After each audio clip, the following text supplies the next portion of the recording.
Все, кто не понаслышке знаком с творчеством семипалатинского художника Виктора Федоровича Шмидта, знают, что этот человек никогда не останавливается на достигнутом. Ведя постоянный внутренний монолог, он осознанно переживает каждую минуту своей жизни. Художник ищущий, художник-философ, он постоянно стремится к поиску истины, своей истины прежде всего. И все хотя бы потому, что в сегодняшнем мире, если останавливается поиск, любое движение, мысль, значит останавливается и сама жизнь. Изначально предполагавшаяся как юбилейная, как ретроспектива творческого наследия, сегодняшняя выставка неожиданно получила совершенно иное, новое звучание. Возможно, впервые в художественно-выставочном пространстве республики она заявлена как пандемическая и представила итог серьезных раздумий художника над самыми актуальными проблемами сегодняшнего дня. Весь современный мир сейчас охвачен процессом формирования единого общемирового пространства, в первую очередь финансового и информационного на базе новейших технологий. Собственно, именно этот процесс и получил название глобализации. Сама по себе глобализация – это не добро и не зло, а вполне закономерный, естественный процесс, сродни явлениям природы. При этом он действительно кардинально и качественно меняет мир, что-то стремительно развивает, а что-то безвозвратно разрушает. Мировая пандемия, как и многие события последних десятилетий, с которыми почти ежедневно сталкивается мир, а это возникающие по всей Земле глобальные техногенные экологические катастрофы, мировой экономический кризис, чипирование и всеобщая иммунизация поставили нас, человечество, перед очень важным и глобальным выбором. Как же нам жить дальше? И похоже, что сегодняшняя выставка – это разговор как раз о том, как художник Виктор Шмидт ищет и находит собственную универсальную формулу существования. Принято считать, что все мы родом из детства. Это действительно так, потому что именно в детстве закладывается и характер наш, и наши предпочтения, и наша любовь к миру окружающему, и все, что вокруг нас, все это, конечно, становится каким-то основным таким моментом для будущего развития. Но профессионально мы, конечно, формируемся в годы учебы, в годы студенчества. И здесь очень важно, как это происходило, кто был нашими педагогами, в какой среде мы взрастали как специалисты, как профессионалы. Я бы хотела сказать о Вите Шмидте сегодня, о том, каким он был в студенческие годы. Это были замечательные годы, конечно. Это были конец 70-х, начало 80-х годов, художественно-графический факультет нашего Семипалатинского института имени Крупской. Факультет был очень интересный, яркий, творческий, очень отличался от всех других факультетов института какой-то особой свободой. Совершенно по-другому выглядели наши студенты. И вот Витя Шмидт среди них был тоже особенным парнем, таким ярким, красивым, интересным. И самое главное, что его отличало, это, конечно, какая-то огромная жажда жизни. Вот он хотел преуспеть во всем. Он был актером в нашем театре студенческом. Это был очень хороший студенческий театр при институте имени Крупской. И он же там и режиссером был. Он не пропускал ни одной выставки, всегда участвовал во всех студенческих просмотрах и выставках. И особенно интересовался историей искусства. Он был таким одним из таких посетителей и читателей нашего кабинета истории искусств, который был на втором этаже главного корпуса. И вот там Виктор мог видеть не только замечательные альбомы и книги по искусству, но и журналы, которые нам удавалось выписать. Эти журналы стран народной демократии, зарубежные журналы, польские, чехословацкие, югославские журналы, такие как немецкие, как Bild und Kunst, журнал умений и другие. И вот в этих журналах как бы открывалось немножко такое, окно, если можно так сказать, в мир, совершенно другой мир. Там публиковались интересные очень художники, своеобразные, не сильно не похожие на то, что происходило в искусстве вот в нашей стране. Я думаю, что это сыграло значительную роль в формировании и в развитии Виктора Шмидта как художника. Но проходят годы, человек меняется, конечно, он меняется внешне прежде всего, но Виктор Шмидт не изменился совершенно по своей душе, по своим каким-то человеческим качествам. И вот эта жажда жизни, вот это стремление узнать больше, сделать больше, очевидно, это все и приводит к тому, что вот мы сейчас делаем его выставку. Эта выставка особенная, конечно. Она не юбилейная. У Вити юбилей, но как-то это понятие юбилей не очень-то к нему приклеивается, потому что он такой человек, не юбилейный. Вот. Но это не какой-то смотр его работ и всего его творческого пути, а это выставка такого определенного периода с апреля по сегодняшний день. Работы созданы за это время. Это вот карантин, пандемия. Карантин и пандемия, конечно, так много изменила в нашей жизни, и, конечно, настолько это все для нас неожиданно и непросто, но поразительно, насколько Виктор сумел, и не просто сумел, очевидно, его просто это все подвигало, вот эта вот проблемная вот эта вот ситуация, подвигла его к такому творческому взрыву, можно сказать. И мы не смогли в этих двух залах, которые у нас для временных выставок предназначены, вместить все, что он сделал за эти несколько месяцев. Это лишь небольшая часть его работ. Но вместе с тем в этих работах, конечно, зритель найдет очень много интересного, нового, будет сопереживать тому, что делал художник, испытывать чувство сопричастности, поскольку вот вы видите здесь на этих работах очень разнообразные темы раскрыты, мысли, сюжеты. И это очень правильно, это очень хорошо и правильно характеризует Виктора, который живет жизнью, вот жизнью, которая вокруг него.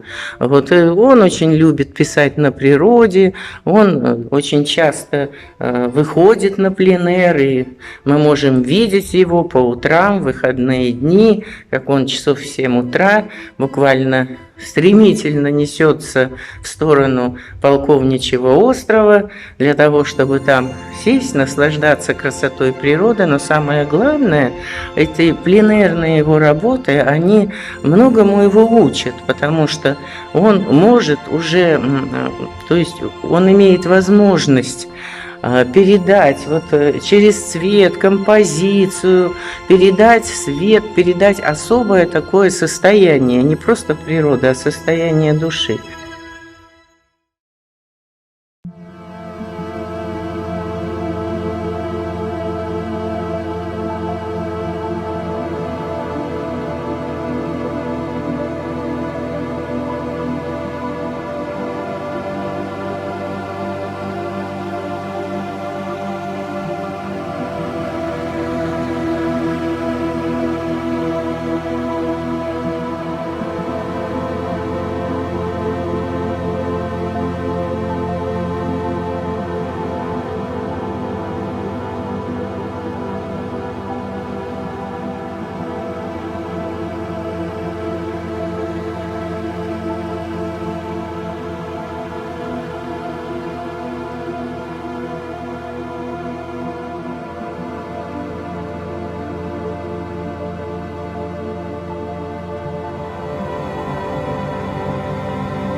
С Виктором Шмидтом я знаком уже очень давно, еще с тех пор, когда он учился на художественно-графическом факультете. Что я хочу о нем сказать? Человек это очень необычный, в котором вместилось столько талантов, что порой диву даешься. Наверное, что-то заложено и в его имени тоже. Виктор – это победитель. Шмидт в переводе значит «кузнец». А людей с такой фамилией больше всего в мире. Шмидты, Смиты, Смитсоны, Ковали, Коваленко, Кузнецовы. А кузнец еще в старые древние времена считался человеком необычным. Ведь он работал с металлом и огнем, а энергия огня, она всегда вызывала какое-то трепетное чувство у людей непосвященных. И вот, наверное, предки Виктора Шмидта были кузнецами. И эта энергия, она передалась ему через гены, через нашего Создателя. В Викторе много прекрасных черт. Он прекрасный семьянин, он замечательный философ, он романтик. Это все энергия огня его предков. Наверное, он в какой-то мере тоже кузнец, только кузнец кисти. Вместо наковальни у него холст. Если посмотреть на Виктора Шмидта, когда он работает, то можно найти немало сходства с тем самым кузнецом из древности. Это особый блеск в глазах, это точность движений, это какая-то неповторимая вдохновенность.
Мы говорим творчество, творческая личность. С уважением произносим творение мастера. Можем задать с иронией вопрос: что творишь? Вокруг художника, поэта, музыканта всегда сгущение, свечение, углубление творческой атмосферы.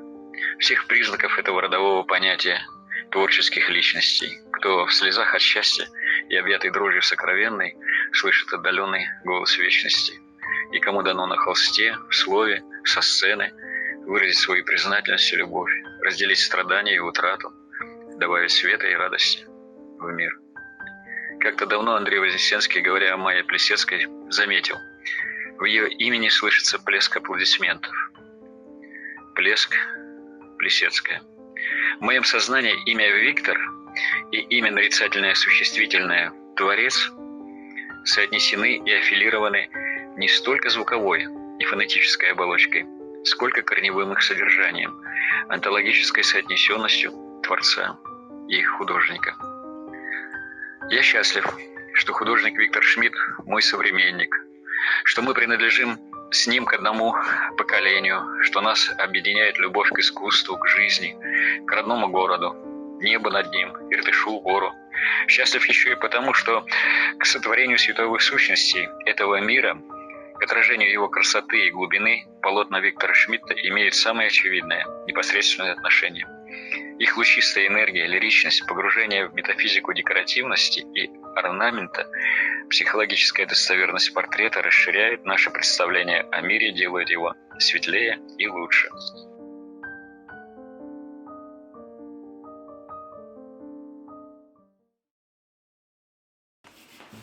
Так получилось, что в последние месяцы художник много и плодотворно работал, создавая почти ежедневно новые и новые работы. Достаточно условно их можно разделить на несколько больших периодов или тем. Это произведения, созданные весной, летом и в последние осенние месяцы. По словам автора, для него было важно почувствовать близкую ему тему, попытаться осмыслить ее и выразить через новую, интересную форму подачи. Большим подспорьем в этом для него стала техника акриловой живописи, позволившая благодаря своей мобильности большую степень свободы, творческого высказывания, формы и мыслевыражения. Тема свободы и выбора, связанная, как нам кажется, с духовным обновлением, развитием, была и остается главной в творчестве мастера. Стилистика его живописи, знаково-метафорическая, ассоциативная, дает возможность глобального философского размышления, осмысления вечных духовных истин через собственное их ощущение. Среди всех пандемических произведений художника самыми первыми и, наверное, самыми знаковыми стали работы, на которые, по словам автора, он не смог не среагировать. Так получилось, что начало карантина в нашей стране совпало с днем рождения художника. Думается, что именно этот весьма символический знак и позволил ему найти ту самую нужную, искреннюю интонацию в работе. По мнению авторов, все, что сейчас в мире происходит, это наше зло, последствия этого зла. Зло приносит болезни, причиняет боль, и оно наказуемо, поскольку в мире обязательно присутствует равновесие. Однако художник уверен, что злом зла не победить. Он очень надеется, что каждый человек в мире сможет сделать собственный сознательный выбор, выбор своего пути к смерти, ибо жизнь человека – это его путь к смерти. И здесь самое главное, с каким багажом он подойдет к этой черте. И может для того, чтобы не было этой страшной болезни, человечеству стоит сбросить свою корону глупого тщеславия, жадности, гордыни, прекратить игру лживого разума и вернуться к душе, стать собой. С самого раннего момента осознанного творчества и до сегодняшнего важного периода жизни в центре внимания художника всегда оставался человек со своей индивидуальностью, неповторимостью личности, стремлением к самовыражению. Недаром кумирами молодости автора были самые загадочные европейские мастера XX века – Ван Гог, Модильяни, Марк Шагал. На этот раз поиски идентичности, познание себя и своей способности выразить близкую ему тему обратили художника к символу маски, как элементу, определяющему степень свободы человека. Художник уверен, что сегодня, в век информационной открытости и усиливающегося цифрового контроля, маска – это универсальный способ унифицировать человека, обезличить его, лишить индивидуальности. Тема свободы и массового обезличивания затрагивалась художником и ранее, через символику цифр и словесные образы. Но только сейчас, в первые пандемические месяцы, она стала более личной, животрепещущей и менее опосредованной. Здесь он впервые дает четкие ответы. Тема самоопределения довольно ясно прочитывается и в других произведениях весеннего периода. Мировая пандемия очень многим дала возможность перезагрузки ценностей и смены жизненных ориентиров. Автор считает, что даже в жестких, экстремальных условиях карантина человек всегда может делать осознанный выбор. Так и герой его картин, лишенный самых выразительных, говорящих частей тела, безголосый и безглазый, всегда остаются собой.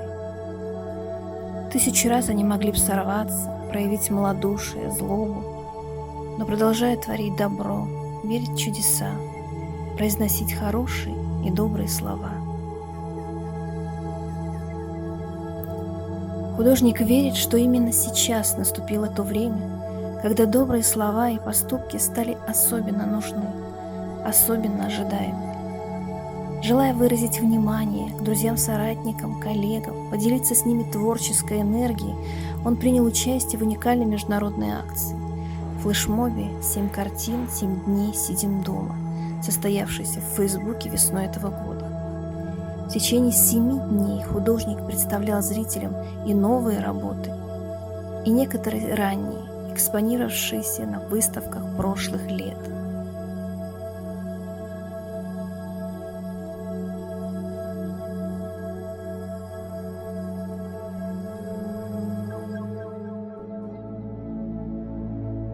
Еще одной большой темой весны можно назвать и театральную тему. По мнению художника, творчество – это всегда проявление жизни. И для того, чтобы утверждать эту жизнь, театр имени Федора Михайловича Достоевского, в котором вот уже много лет он работает постановщиком, сценографом, в это непростое время ищет новые формы общения со зрителем. Так получилось, что художнику предложили показать серию работ на оформленные им спектакли. Это были вариации к спектаклям, которые произвели на него особо сильное впечатление.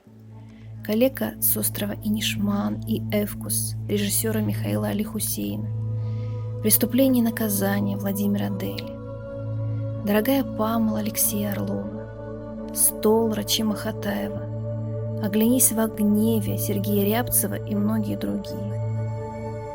По признанию автора, это были не эскизы декораций и не иллюстрации, а его собственные ощущения, интуитивные выплески. Он выбирал самый главный смысловой акцент спектакля, старался обобщить его до некого символа, знака и передать тем самым его содержание и энергетику. И сегодня на выставке художник с уважением и большой признательностью вспоминает тех, кто так или иначе повлиял на его творчество, обратил к новому пониманию им художественного образа. Наработанная временем богатая сценография художника позволила ему выработать особенные художественные приемы, повлиявшие и на стилистику живописи. Последние произведения мастера вообще отличаются большей цельностью, лаконичностью цветовых сочетаний и сдержанным композиционно-пластическим решением. Подобные скупые изобразительные формы действуют на зрителя не менее эмоционально. Художник буквально удивляет и выразительным, лаконичным, а временами ярким цветом и словно вплавленными в друг друга сложными густыми фактурами. Такова и летняя серия «История синей птицы», состоящая из 9 работ.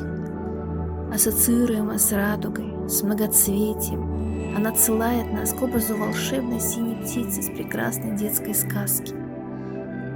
Переложенная на цвет, это история о том, как в погоне за далекой красивой мечтой важно не потерять чего-то главного и очень важного, и что истинная ценность предметов открывается лишь тем, кто действительно в них верит.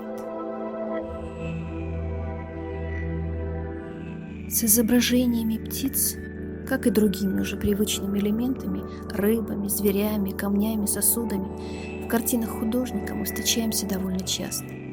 Многие из них наделяются им особой многозначностью, метафоричностью, отсылают к христианской символике. Птицы, например, по представлению автора, это существа духовные. В отличие от людей, они свободны, пребывают в иных измерениях, пространствах. Но иногда, через образы птиц и животных, он говорит нам и о человеческой сущности, рассказывает о наших надеждах, тревогах, пороках и несовершенствах. Необходимо отметить, что поиск новых пластических решений пришелся на единственный летний месяц – август, по утверждению автора, наиболее плодотворный и жизнеутверждающий. Здесь он использовал более конструктивный, более действенный вертикальный формат, в отличие от весеннего, сюжетно-повествовательного, горизонтального. Осенне-летний период вообще отмечен более активной работой художника с формой и пространством, а также поиском новых, более сложных возможностей фактуры и цвета. По признанию автора, он только сейчас, понемногу, стал подходить к осмыслению своих многолетних духовных поисков, ответу на самый главный, мучительный, самый толстовский вопрос: «Кто я? В чем смысл моей жизни?» Царящий в мире хаос, тревоги и неуверенность заставляют художника заново переосмысливать свой прежний опыт и искать новые сюжеты, образы, среди которых все чаще появляются библейско-философские мотивы. Одна из таких работ – «Познание», где на квадратном, серовато-мерцающем фоне мы видим страдающий безмолвный лик. За цветом коричневатой темной полосы угадывается дерево, крест и рука, его придерживающая. Все эти изображения в картинах мастера – это важные смысловые элементы, зримые знаки духовности, некой божественной тайны. Изображение креста, создающегося перекрестиями горизонтальных и вертикальных линий и обозначающие отношения человека с Богом и социумом, олицетворяют победу жизни над смертью. Образ лодки навевает мысли о спасении души, а часто встречающийся элемент чаши сосуда, по аналогии со «спей свою чашу до дна», призывает к терпению, стойкости и духовному просветлению. Тема взаимоотношений человека с миром именно в эти пандемические дни приобрела особое звучание. Художник считает, что в сегодняшнем мире человек слишком зависим от внешних влияний. Буквально втиснутые в рамки жестких условий, мы очень зависим от чужих идей, чьих-то ненужных мнений, собственных эгоистичных желаний. Пребывая в мире иллюзий, стараемся этого не замечать. Нередко забываем о родных, знакомых, проходим мимо одиноких, страдающих, нуждающихся в защите, утешении. И порой не понимаем, как лучше жить, с закрытыми глазами, чтобы не видеть зла, или с открытыми, с доверием друг к другу.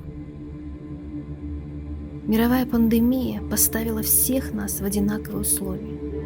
Разъединив людей территориально, вирус заставил нас стать ближе.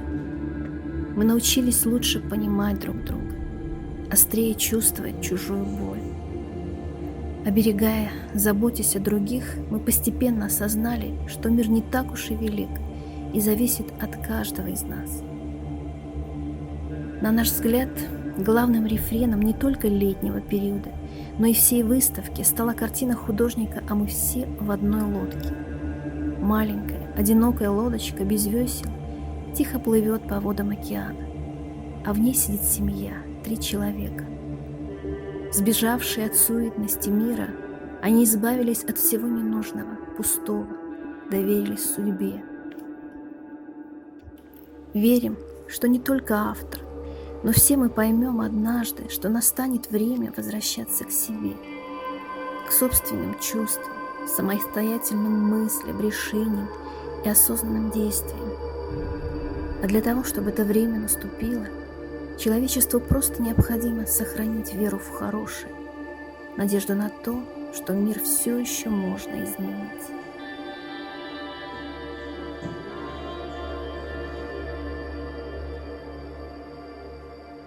В завершении сегодняшней беседы нам хотелось бы напомнить, что все в этой жизни имеет начало и конец.